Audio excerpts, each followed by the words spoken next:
পাঠকদের জন্য নতুন বই নিয়ে হাজির হয়েছেন লেখক ও অভিনেত্রী সানারেই দেবী শানু। তার নতুন বইয়ের নাম মেইতেই পুরাণ। ভিন্ন ধর্মী এই বইটিতে উঠে এসেছে মণিপুরী মিথোলজির নানা দিক। এবারের অমর ২১শে বইমেলায় সানারেই দেবী শানুর বইটি প্রকাশ করেছে আজব প্রকাশ। লেখক ও অভিনেত্রী সানারেই দেবী শানুর জন্ম ও বেড়ে ওঠা বাংলাদেশের এক মণিপুরী সমাজে।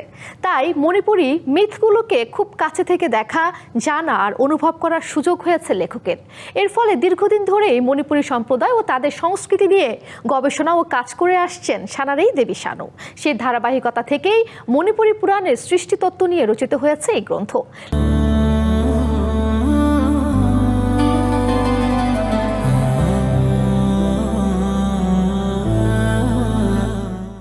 লেখকের মতে মণিপুরী জনগোষ্ঠীর পুরাণ, বিশ্বাস, ঐতিহ্যের নানা গল্প এই বইয়ের মাধ্যমে পাঠকের সামনে তুলে ধরা হয়েছে। ফলে মণিপুরী সংস্কৃতি ও মিথোলজি সম্পর্কে জানার একটি নতুন দিগন্ত খুলে দেবে বইটি। আজ প্রকাশনা থেকে প্রকাশিত মেইতেই পুরাণ বইটি ইতোমধ্যে এসেছে পাঠকদের আগ্রহের কেন্দ্রবিন্দুতে। মেইতেই পুরাণ বইটির প্রচ্ছদ করেছেন সব্যসাচী হাজরা।